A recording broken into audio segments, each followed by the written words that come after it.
한 주간 잘 보내셨습니까?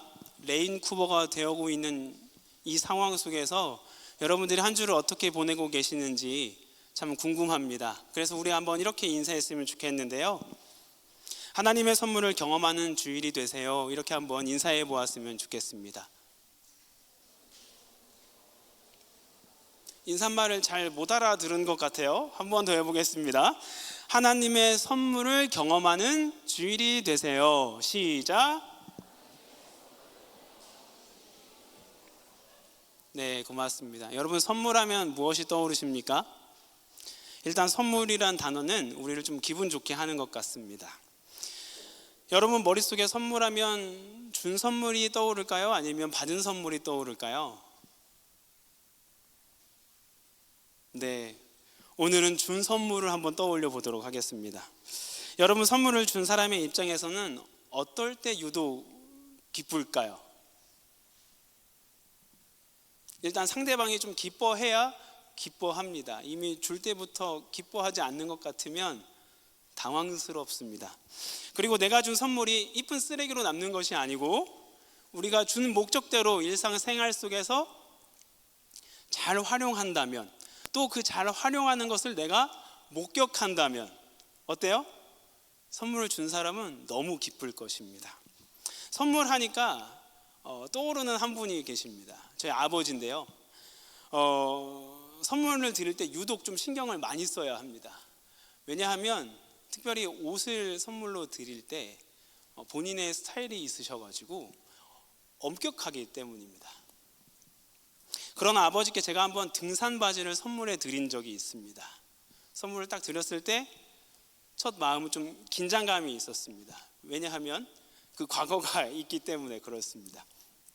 어느 정도냐면 옷에 모자가 달린 옷은 절대 입지 않으시는 분입니다. 그리고 옷에 상표가 좀 불편하면 그 상표를 제거하시는 분이십니다. 여러분, 옷 입을 때 상표 중요하지 않습니까? 중요하거든요. 근데 그 상표도 제거하는 용기를 가지신 분이십니다.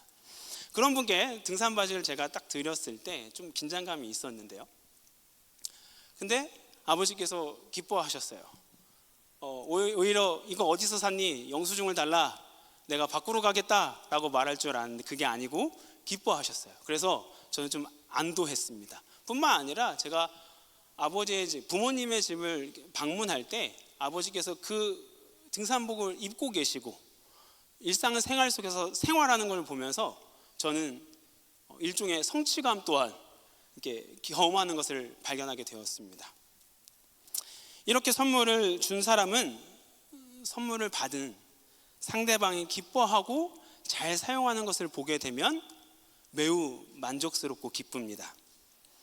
여러분, 중요한 것은요, 하나님도 우리에게 이런 선물을 주셨다는 것입니다. 왜 이 선물을 우리에게 주셨을까요?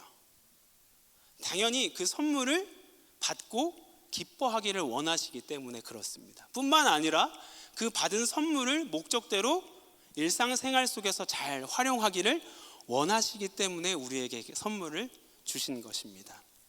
하나님이 우리에게 주시는 선물들이 참 많이 있는데요, 오늘은 특별히 바른 교훈이라는 그 선물을 가지고 이야기를 해보자 합니다.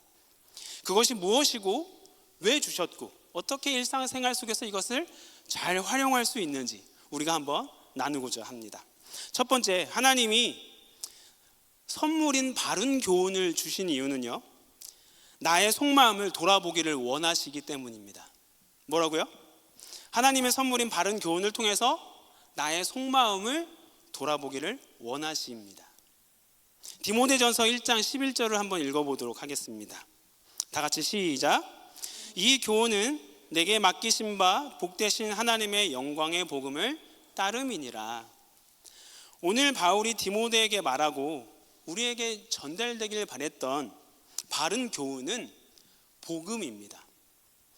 예수 그리스도가 누구인가?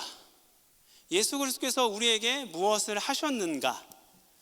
그것에 대한 답이 복음입니다. 하나님께서 예수님을 보내셔서 우리에게 무한한 사랑을 보여주시고 우리는 그 사랑 안에서 하나님의 사랑을 깨닫고 하나님이 우리에게 원하시는 삶의 목적을 발견해 나가는 것, 이것이 복음입니다. 여러분, 사랑이 필요 없다라고 말할 만큼 부유한 사람이 없는 것처럼 복음이 필요 없다라고 말할 만큼 행복한, 사랑이 충만한 사람도 없습니다. 그렇다면 모든 이들에게 필요한 복음을 하나님께서 선물로 주신 이유는, 그 목적은 무엇일까요? 그 선물에 대한 목적을 오늘 본문을 통해서 우리는 발견할 수 있습니다. 우리 5절 한번 좀 보도록 하겠습니다. 여러분 한번 읽어봐 주시겠습니까? 시작.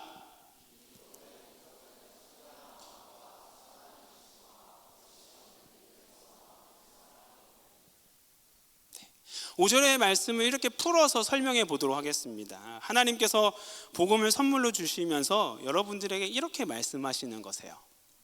내가 복음을 너에게 선물로 주는데 이 선물을 제대로 사용하고 내 사랑을 알려면 패스워드가 필요해.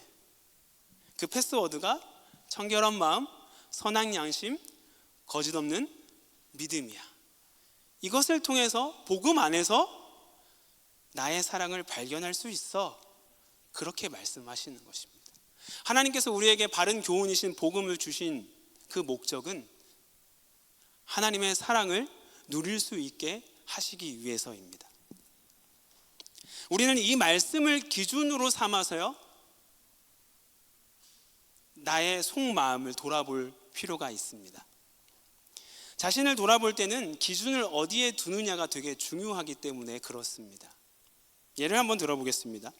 여러분, 만약에 세상의 큰 키의 기준을 저한테 둔다고 생각해 보십시오. 상상만 해도 기쁜 일입니다. 저보다 크면 여러분들 엄청 큰 사람으로 평가할 수 있습니다. 그럼 이제 어떻게 되는 거예요? 삼성교회에 있는 이 청년들은 어떻게 돼요? 거인들인 겁니다. 아, 우리 삼성교회에는 거인들이 참 많구나, 그렇게 평가할 수 있습니다. 왜요? 큰 키의 기준을 저한테 두었기 때문에 그렇습니다. 저는 그렇게 살아가고 있습니다. 왜 기준이 중요한지 아시겠죠? 복음을 선물로 받았다면, 간직하고 있다면 우리는 그리스도의 사랑으로 이어지는 것을 누려야 합니다. 그러라고 하나님께서 선물로 복음을 주신 것입니다. 여러분, 진심으로 여러분들이 오늘 이 5절의 말씀을 통해서 이 교훈의 목적은 청결한 마음과 선한 양심과 거짓 없는 믿음에서 나오는 사랑이라고 했는데, 이 말씀을 가지고 내 마음을 돌아봐야지 라고 다짐한 사람들이라면 특별한 복, 특별한 은혜를 발견하게 됩니다. 여러분, 오늘 그 특별한 은혜를 발견할 수 있기를 바랍니다. 그게 뭘까요? 그건 30초 뒤에 공개하도록 하겠습니다. 여러분, 화면 한번 띄워주시겠습니까? 5절입니다. 이걸 보시면서 여러분들이 한번 발견해 보시기를 바랍니다.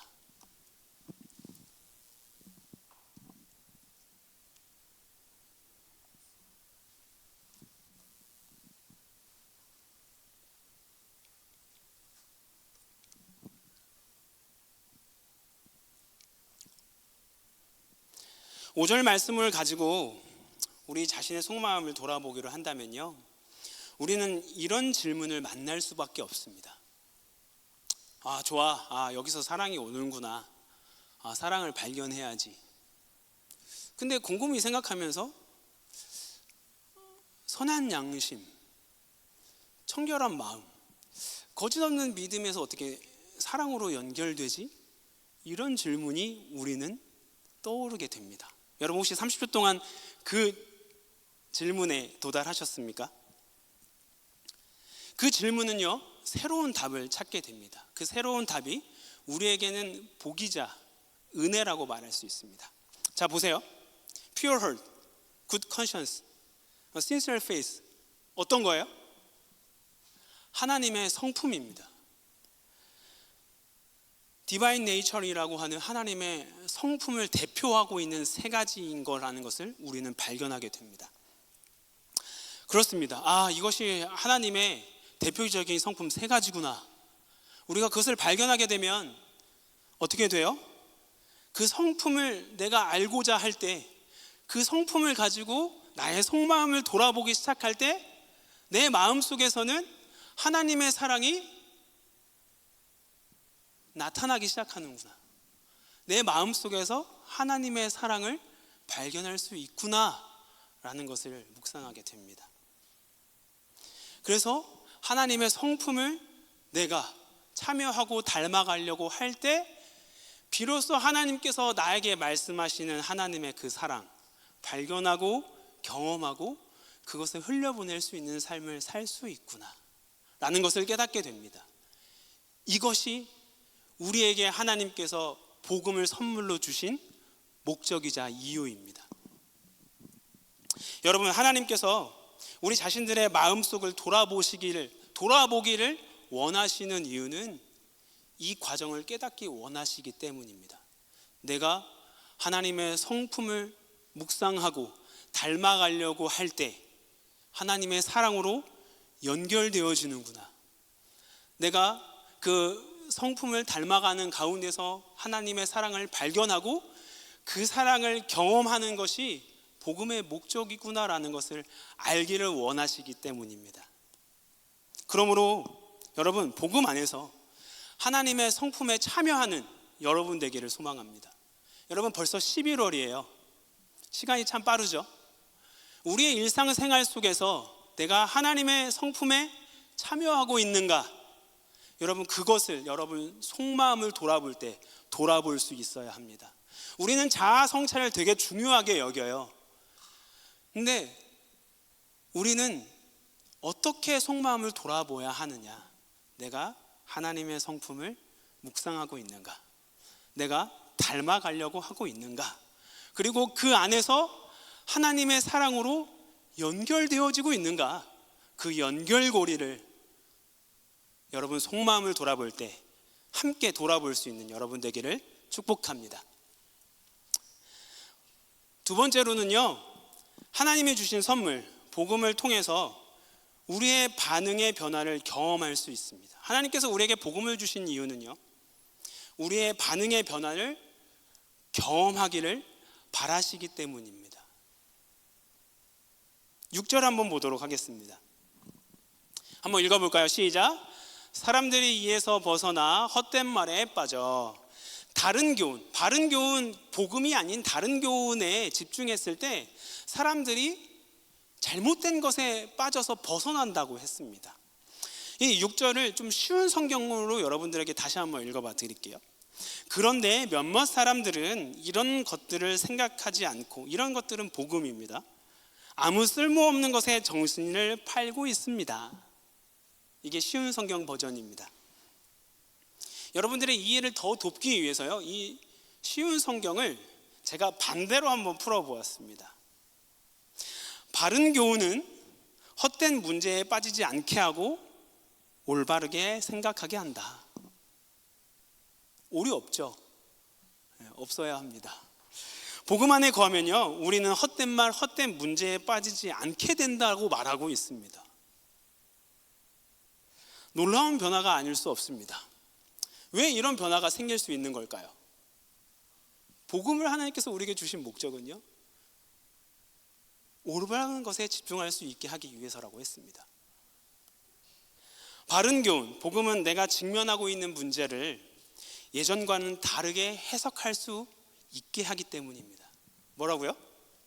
바른 교훈은, 복음은 내가 직면하고 있는 문제를 예전과 다르게 해석할 수 있도록 우리를 변화시키기 때문입니다. 여러분, 복음 안에서 이런 변화를 경험할 수 있기를 바랍니다. 무슨 말입니까? 직면한 문제에 대한 해석을 하나님의 성품으로 할 수 있게 된다는 것입니다. 해석하는 방법이 달라졌다는 뜻입니다. 무슨 말이에요? 해석하는 방법이 다르니까 우리가 만나고 있는, 우리 일상 속에서 만나고 있는 어떤 현상들과 문제들에 대한 반응과 태도가 달라진다는 이야기입니다. 당연한 말 아닙니까? 문제의 해석법이 달라지면 반응과 태도가 달라진다.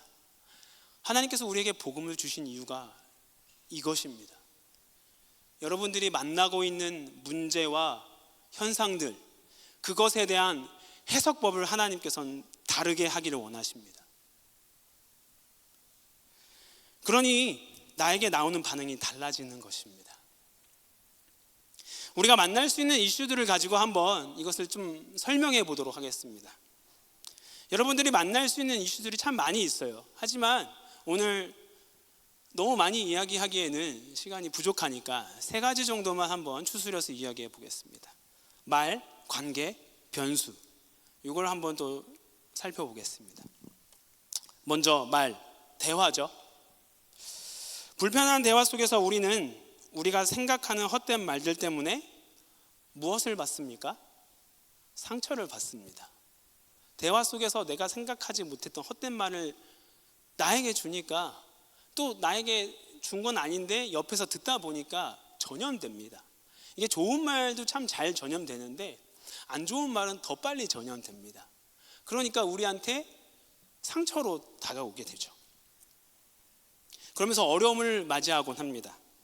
그러나 우리가 복음을 알고 그 복음을 선물로 받은 자로서 하나님의 성품을 참여하기 시작할 때 하나님의 사랑으로 우리는 해석하게 된다고 했습니다. 하나님의 사랑으로 해석하니까 어떻게 돼요? 태도와 반응이 달라집니다. 어떻게 달라지냐면, 예전에는 상대방의 말이 나에게 주는 상처에 집중했다면 이제는 그 사람이 왜 그렇게밖에 말할 수 없을까? 그가 가지고 있는 어려움은 무엇일까? 그 내면에 있는 어두움, 답답함, 그 분노는 무엇일까에 관심을 갖게 됩니다. 그렇게 여러분 해석을 바꿔버리니까 어떻게 돼요? 그 말에 대한 반응이 달라집니다. 분노와 상처가 아니라 안타까움과 긍휼로, 배려로 반응하게 되는 것입니다. 여러분, 해석이 달라지면 우리의 태도와 반응이 달라집니다. 관계의 영역도 한번 살펴보도록 하겠습니다. 우리의 관계 속에서는 생각보다 우리는 수동적인 태도를 가질 때가 참 많이 있습니다. 나에게 해준 만큼 내가 반응하겠다라는 태도를 많이 갖게 됩니다. 참 신기해요. 그러려고 하는 건 아닌데 그렇게 되는 것 같습니다. 나에게 뭔가 베풀어주면 나도 뭔가 베풀어야 될 것 같은 그런 반응을 보이게 됩니다. 그런데 반대로 나한테 잘 못했다, 아니면 나한테 감히 그렇게 행동을 하게 되면 여러분 어떻게 됩니까? 이제 그 관계를 정리해야 할까 고민하게 됩니다. 그리고 그것이 1아웃, 2아웃, 3아웃 되면 그래, 하나님이 정리하라는 건가 보다 라고 생각하게 되면서 이제 그 사람과의 관계는 멀어지게 됩니다. 이게 일반적인 해석법입니다. 그런데요, 우리가 하나님의 복음 안에서 바뀌는 해석법으로 반응하게 되면 어떻게 됩니까? 예전에 수동적으로 나아갔다면 이제 능동적으로 나아가게 되는 것입니다. 그 사람이 어떻게 나에게 반응하는 것과 상관없이 내가 그 사람에게 어떻게 반응해야 할까를 생각하게 되는 사람이 되는 것입니다. 그 사람이 어떤 반응으로 나에게 다가오는 것과 상관없이 내가 어떤 사람인가, 내가 어떻게 그 사람에게 반응하는 것이 하나님의 복음을 아는 자로서, 하나님의 성품에 참여하는 자로서 맞는 것인가 라는 것을 생각하게 됩니다. 하나님은 우리를 오래 참으시고 기다리시고 배려하시고 어떠한 모습과 상관없이 사랑한다고 말씀하여 주시는 분입니다. 우리가 그 하나님의 성품을 깨닫는 순간 우리는 그 성품으로 그 상대방을 대할 수밖에 없습니다. 여러분, 이 반응의 변화가 여러분들의 삶에 있기를 간절히 소원합니다. 오늘날 여러분들이 이 반응이, 이 태도가 여러분들의 삶 속에서 일어나기를 간절히 소원해야 합니다. 말 관계의 반응의 변화를 살펴보았습니다. 한 가지 조금 더 살펴보고 싶은 것은 변수입니다. 내가 기대하지 않았던 일들을 일어나는 것, 그것을 만날 때 우리는 변수를 만났다라고 합니다. 그리고 그 변수는 좋은 것보다는 좀 안 좋은 것, 문제라고 생각하는 것을 내가 만날 때 변수를 만났다라고 이야기합니다. 근데 여러분, 복음에 참여한 자로서 하나님의 성품을 알아가고자 거기 안에서 하나님의 사랑으로 이어가려고 하는 사람에게는 해석법이 달라집니다. 이전에는 변수 앞에서 비교하며 좌절하면서 나는 실패했나? 라는 생각에 빠졌다면, 복음을 알고 하나님의 성품을 누린 다음에는요, 우리는 그 변수를 더 이상 문제로 해석하지 않게 됩니다. 여러분, 변수는 더 이상 그리스도인들에게는 문제가 아닙니다. 왜 그래요? 내가 처리할 수 없는 일들을 변수라고 합니다. 그 변수를 만났다는 것은 무엇이냐면, 하나님의 일하시는 것을 너무나 디테일하게, 너무나 직설적으로 볼 수 있는 기회다라고 우리는 믿기 때문입니다. 내가 도저히 뭘 할 수 없는 상황에서 일이 진행되는 걸 보는 것은 하나님이 일하시는 것을 직접적으로 우리가 만나게 되는 것입니다. 그럼 뭐예요? 변수는 문제예요? 아닙니다. 하나님이 일하시는 것을 볼 수 있는 엄청난 은혜의 현장이자 기회가 되는 것입니다. 이처럼 그리스도의 성품을 닮아가면서 하나님의 사랑을 알면요, 하나님 덕분에 우리는 문제를 보는 해석 방법이 달라집니다. 해석 방법이 달라지니까 우리의 삶 속에서 나타나는 우리의 반응과 태도가 달라지는 것입니다. 이것은 너무나 당연한 것입니다. 해석 방법이 다르면 나의 반응과 태도가 달라지는 것. 여러분에게 질문하겠습니다. 우리는 복음을 사모하는 사람들입니다. 우리는 복음 안에서 하나님의 사랑을 알고자 사모하고 기도하고 예배드리는 자들입니다. 여러분 삶 속에서 여러분들이 가지고 있는 해석법은 어떤 것입니까? 복음 안에서 여러분들의 해석 방법은 달라지고 계십니까? 하나님은 다른 해석법으로 여러분들이 살아가기를 바랍니다. 그 해석 방법 안에서 새로운 반응, 변화된 반응과 태도로 살아가기를 원합니다. 그럴 때 우리는 세상 속에서 빛과 소금으로 살아갈 수 있는 것입니다. 우리는 어둠을 빛으로 바꿀 수 있는 사람이 되는 것입니다. 부정을 긍정으로 바꿀 수 있는 사람이 되는 것입니다.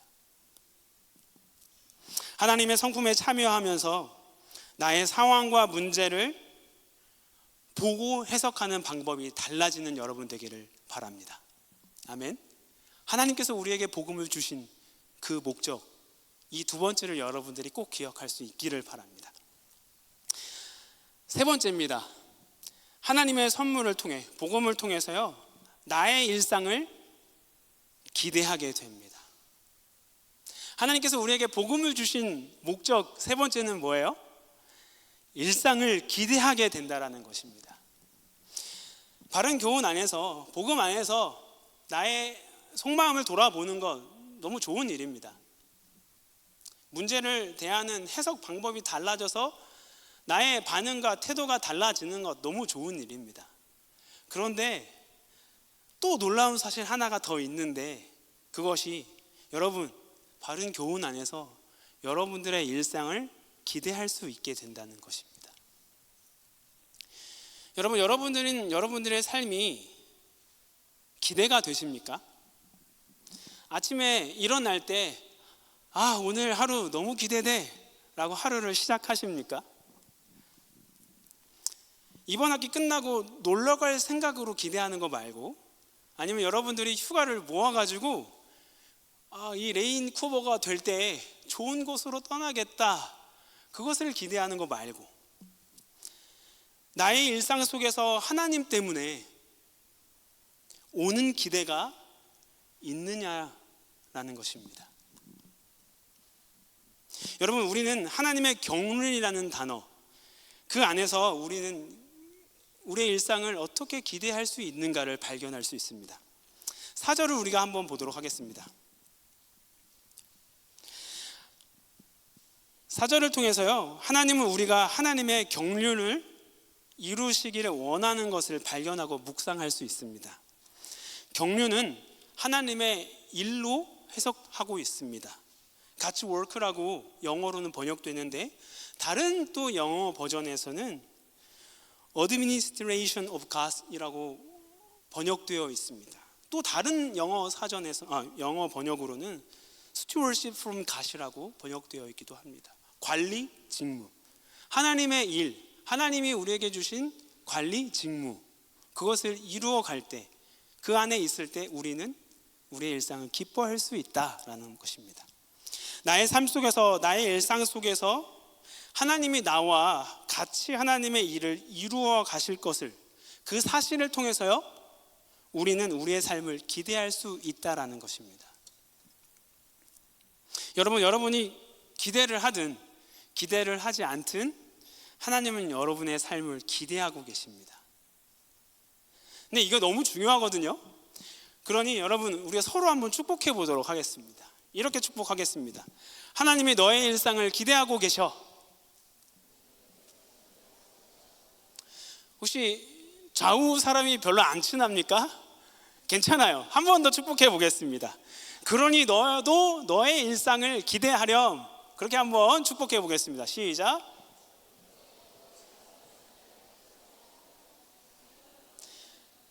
여러분이 축복한 그 인사의 말을 기억할 수 있었으면 좋겠습니다. 하나님이 여러분들의 일상을 기대하고 계십니다. 그러니까 여러분들의 일상을 기대하십시오. 요한복음 말씀으로 조금 더 우리가 이 은혜를 나누고 싶습니다. 요한복음 21장 15절에서 17절입니다. 여러분, 한번 여러분들이 읽어봐 주시겠습니까? 15절부터 17절입니다. 시작. 그들이 조반 먹은 후에 예수께서 시몬 베드로에게 이르시되, 요한의 아들 시몬아, 내가 이 사람들보다 나를 더 사랑하느냐 하시니, 이르되 주님 그러하나이다. 내가 주님을 사랑하는 줄 주님께서 아시나이다. 이르시되 내 어린 양을 먹이라 하시고, 아들 시몬아, 내가 나를 사랑하냐 하시니, 이르시되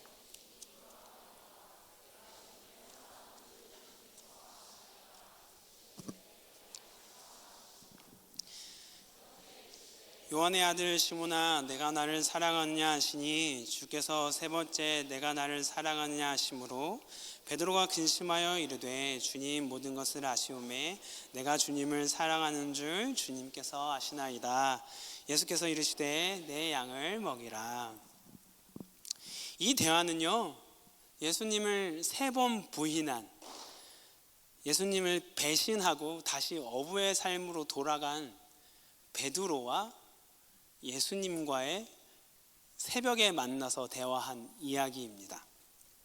예수님이 왜 오셨을까요? 일단 베드로가 3번 부인하고 배신한 상황이었습니다. 예수님이 괘씸해서 잠이 너무 안 와가지고 새벽에 일찍 베드로를 만나러 가신 걸까요?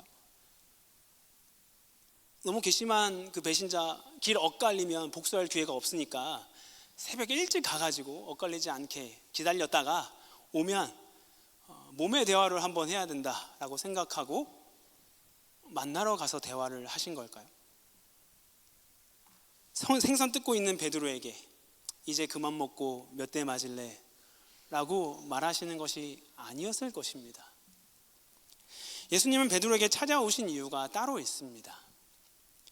근데 한글이나 영어로 번역된 대화를 보면 그 이유를 찾기는 좀 쉽진 않습니다. 15절 한번 띄워봐 주실래요?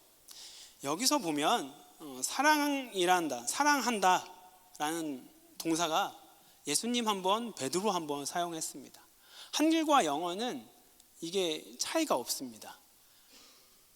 그런데 그리스어 헬라어 원문으로 보면 좀 대화가 어색하다라는 것을 우리는 발견할 수 있습니다. 예수님은 너 나 사랑하니? 라는 단어를 아가파오라는 동사로 사용했습니다. 근데 베드로는 네, 예수님 사랑합니다 라는 그 단어를 필레오라는 단어를 사용했습니다. 여러분, 이 두 단어를 좀 기억해 주시기 바랍니다. 16절 한번 볼까요? 16절도 서로 사랑하냐? 사랑합니다 했는데 예수님은 베드로야 사랑하냐? 라고 했을 때 뭘 사용했어요?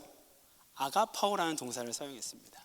근데 베드로는 네, 예수님 사랑합니다 라고 했을 때 그 동사를 뭘로 사용했을까요? 여러분, 퀴즈입니다. 두 가지 사랑 뭐였어요? 네, 아가파오, 필레오. 한번 따라해 보겠습니다. 여기 아가파오, 여기 필레오. 네, 맞아요. 그렇다면 베드로는 지금 뭘로 대답했을까요? 네, 필레오로 대답했어요. 근데 17절을 한번 띄워보겠습니다. 17절에도 사랑하냐? 네, 조금 근심해요. 3번 물어보니까 부담스럽잖아요. 근데 베드로가 또 사랑합니다 라고 대답해요. 그럼 퀴즈 드리겠습니다. 예수님은 베드로에게 어떤 사랑의 동사를 사용하셨을까요? 아가파오. 그렇다면 베드로는 어떤 사랑의 동사로 대답했을까요? 필레오. 고맙습니다. 첫 번째 대화에서는 아가파오 하냐? 네, 베드로는 필레오 합니다. 그런 거 사랑하냐? 좋아해요 라고 대답하는 것 같습니다.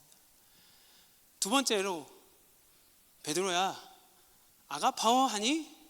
네, 베드로는 필레오 합니다 라고 대답한 거였습니다. 근데 세 번째는 제가 퀴즈를 드렸잖아요. 틀렸습니다. 예수님이 베드로에게 베드로야 필레오 하니? 라고 물어보셨습니다.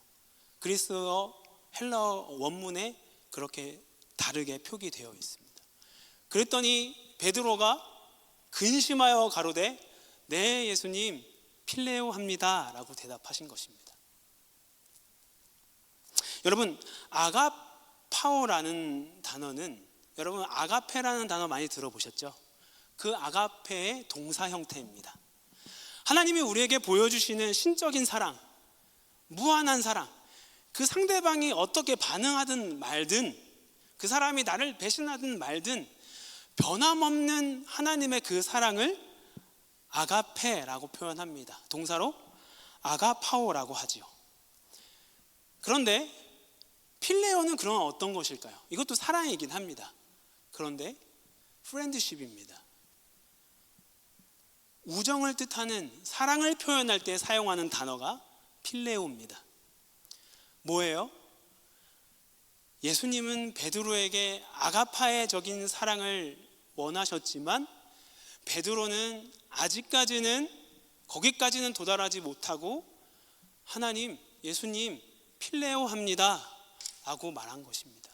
이것도 분명 사랑의 고백입니다.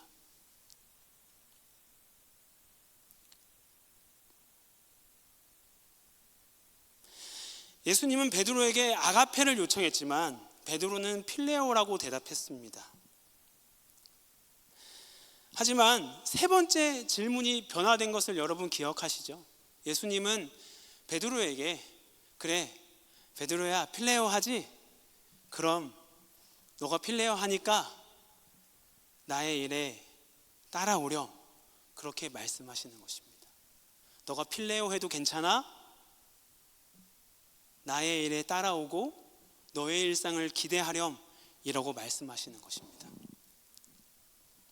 왜 이렇게까지 질문을 바꿔 가시면서 일종의 포기, 내려놓음 아닐까요? 왜 그렇게 하셨을까요? 베드로를 통해 함께 일하고 싶어 하시는 예수님의 마음, 하나님의 마음을 우리는 이 본문을 통해서 발견할 수 있는 것입니다. 베드로야, 너가 3번 부인할 만큼 아직 연약한 거 알아. 하지만 괜찮아. 너가 가지고 있는 필레오, 아직 아가페라고 대답하지 못하지만 필레오의 그 사랑을 가지고 나와 함께 일하자. 그 사랑으로도 괜찮으니까 나를 쫓아오렴. 그리고 그 안에서 너의 삶을 통하여 아가페를 이룰 하나님의 일을 함께 기대하자. 하나님은 그렇게 그 마음을 가지고 예수님을 통하여 베드로를 다시 초청하시는 것입니다. 여러분, 이 베드로의 초청은요, 오늘날 우리에게도 동일하게 적용됩니다. 누구누구야, 너가 필레오든 필레오가 아니든 괜찮아. 너가 가지고 있는 그 문제, 그것 때문에 좌절하고 힘들어하는 거 알아. 괜찮아. 내가 너의 삶을 통하여 함께 일할 것을 믿고 기대해 보지 않을래? 내가 너가 가지고 있는 그 작은 믿음, 필레오라고밖에 고백할 수밖에 없는 그 작은 믿음, 그것 가지고 나와 함께 간다면 너의 삶을 통하여 필레오가 아가페 되는 그 은혜를 너는 목격하게 될 거야. 그러니 쫓아오렴. 그러니 너의 일상을 기대해도 좋단다. 베드로에게 말씀하셨던 그 말씀은 오늘날 여러분 한 명 한 명에게 동일하게 적용됩니다. 여러분, 그 부르심 여러분들이 기억할 수 있었으면 좋겠습니다. 여러분, 복음은 우리의 일상을 기대하게 합니다.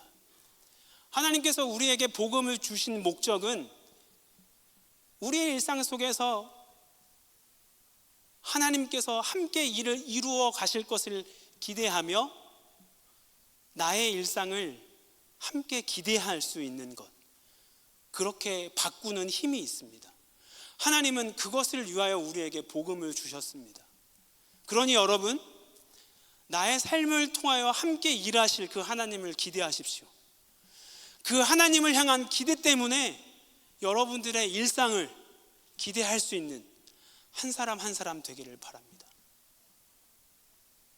아멘.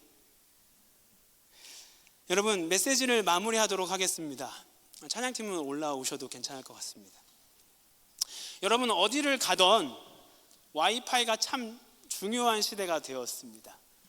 그래서 여러분들이 핸드폰에 와이파이를 잡으려고 와이파이를 딱 켜는 순간 어떻습니까? 수많은 와이파이 리스트가 뜹니다. 와, 도대체 와이파이가 왜 이렇게 많아? 근데 중요한 건 뭐예요? 여러분들이 잡아서 쓸 수 있는 와이파이는 한 개입니다. 어떤 거예요? 패스워드를 아는 것. 그리고 패스워드를 아는 것 중에 제일 빠른 거. 여러분은 지금 인생에서 어떤 와이파이를 잡고 살아가고 계십니까? 여러분들의 인생이 지금 혹시 세상이 쏟아내고 있는 와이파이들 중에 하나를 엉겹결에 잡고 살아가고 있지는 않습니까? 그렇기 때문에 여러분들은 복음 안에서 하나님의 성품에 참여하면서 여러분들의 마음 속을 돌아볼 필요가 있는 것입니다. 그리고 또한 여러분들이 와이파이를 잘못 잡았다면, 그것을 깨달았다면 복음 속에서 알려주시는 와이파이의 비번을 확인하고 그리스도의 성품이라는 것을 참여하기 위해 복음이라는, 성품이라는 와이파이를 여러분들이 다시 잡아야 합니다. 여러분들이 그렇게 다시 잡을 때 여러분들의 삶 속에서의 해석법은 달라지는 것입니다. 여러분들은 요즘 어떤 해석법으로 어떻게 반응하며 살아가고 있습니까? 만약 여러분들이 그리스도의 성품이라는 와이파이를 이용하기로 작정했다면 여러분들에게는 거부할 수 없는 하나님의 메시지가 계속적으로 반복적으로 전송되어질 것입니다. 근데 그것은 스팸이 아닙니다. 여러분, 그것을 무시하시면 안 됩니다. 그 메시지를 가볍게 여기지 마시고 하나님이 기대하시는 만큼 나의 일상 또한 함께 기대하시기를 바랍니다. 왜냐하면 하나님께서 우리에게 보내시는 그 메시지는 내가 너의 삶을 통하여 아가페를 이루고 싶다라고 말씀하시는 메시지이기 때문입니다. 여러분들의 문제와 여러분들의 실수와 여러분들의 수준에 집중하지 마시길 바랍니다. 여러분들의 일상을 통해서 하나님께서 아가페로 이루실 것을 기대하며, 그래서 여러분들의 월화수목금토를 하나님과 함께 기뻐하실 수 있는 우리 삼성교회 청년 한 명 한 명 되기를 간절히 소원합니다. 우리가 방금 나눴던 이 메시지들을 가지고 우리가 함께 기도할 텐데요, 밤이나 낮이나 같이 찬양하시면서 우리가 기도로 이어갈 수 있었으면 좋겠습니다.